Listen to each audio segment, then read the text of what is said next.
আলাইকুম এভরিওয়ান, আপনারা সবাই কেমন আছেন? আশা করি আল্লাহর অশেষ রহমতে খুব ভালো আছেন। আমিও আলহামদুলিল্লাহ ভালো আছি। তো আজকে রেসিপি খুদ ছাড়া বা ব্রোকেন রাইস ছাড়া ভাতের চাল দিয়ে কিভাবে আমরা বউয়া বা ভাপা খাবো সেটাই আমি আপনাদের সাথে শেয়ার করব। তো এর জন্য এই যে এখানে আমি নিয়ে নিছি 2 কাপ।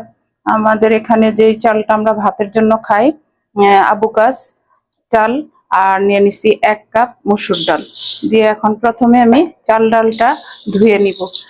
এই যে চালটা ধুয়ে আমি রেডি করে নিছি আর একটা পাতিল বসাই দিছি চুলাতে। এখন আমি দিয়ে দিব 4 চামচ তেল। বিসমিল্লাহির রহমানির রহিম।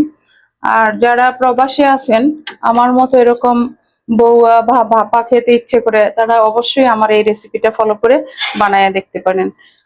এখন দিয়ে দিব আমি 5টা শুকনা মরিচ। আমার যে ভাবি ভাইয়েরা প্রবাসে আছেন তারা অবশ্যই আমার এই রেসিপিটা ফলো করে একবার বানান, তাহলে বুঝতে পারবেন একেবারে খুদের চালের মতোই টেস্টি হয়।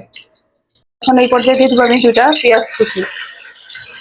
আজকের এই রেসিপিটা আমি জানি সবাই রান্না করতে জানেন, তবে যারা প্রবাসে আছেন তাদের উদ্দেশ্যে বলি, আমরা কিন্তু সবসময় খুদ পাই না। আর যদিও পাই সেটা কিন্তু ইন্ডিয়ান, ওই যে লাল চালের, সেটা খেতে অত একটা ভালো লাগে না।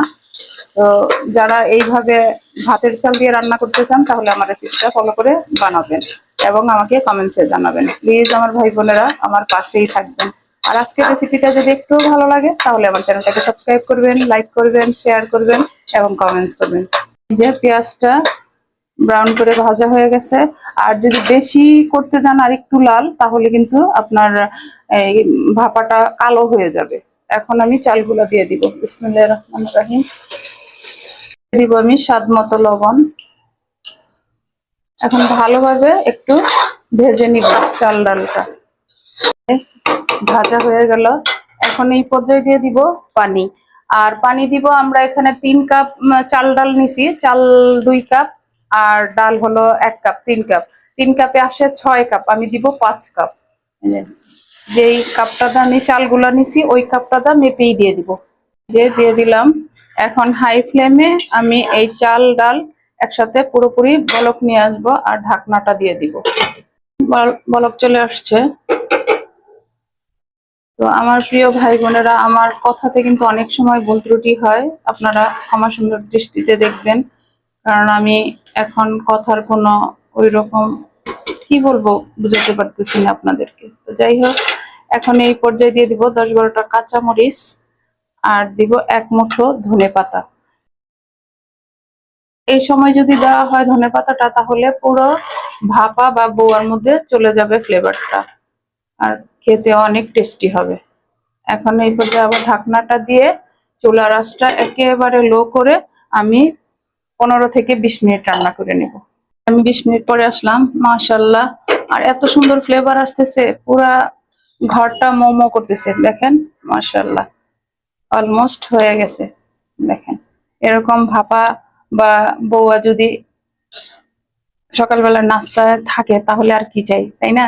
বাংলাদেশে তো অনেক খেতাম, কিন্তু এখানে তো আর ওইরকম ভাবে হয় না। আর এইসব খাবার কিন্তু অনেকে মিলে যদি খায় সবাই একসাথে, তাহলে খেতে মজাই আলাদা।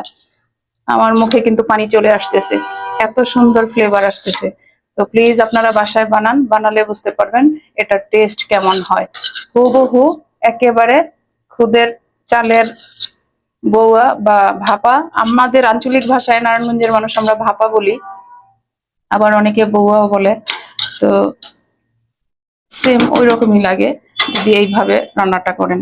এখন আমি ঢাকনাটা দিয়ে আর 5 মিনিট দমে রাখবো, তারপর নামায় সার্ভ করে আমি আপনাদের সাথে শেয়ার করতেছি যে আজকে আমার চাল দিয়ে, অথেন্টিক তো হবে না, তারপরও চাল দিয়ে চেষ্টা করলাম খুদের বউয়া বা ভাপা বানানোর জন্য। তো প্লিজ আপনারা আমার এই রেসিপিটা ফলো করে একবার খেয়ে তারপর কমেন্টসে জানান।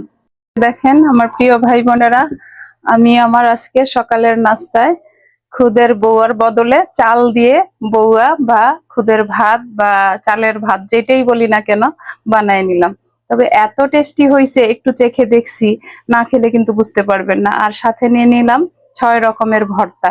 ভর্তাগুলো আর আমি আপনাদের সাথে শেয়ার করলাম না। তো এখন কিন্তু খাওয়ার পালা। তো যাই হোক, আমরা সবাই অপেক্ষা করতেছে একসাথে খাওয়ার জন্য। তো আজকে আমার একেবারে অল্প সময়ের মধ্যে ঘরোয়া উপকরণ দিয়ে এত টেস্টি একটা খাবার বানায় নিলাম। আপনারাও বানান, খান এবং আমাকে জানান। তো আজকে আমার রেসিপিটা করা শেষ হয়ে গেল। আমি আপনাদের কাছ থেকে বিদায় নিব। আবার নতুন কোনো রেসিপি নিয়ে আসবো। আল্লাহ হাফেজ।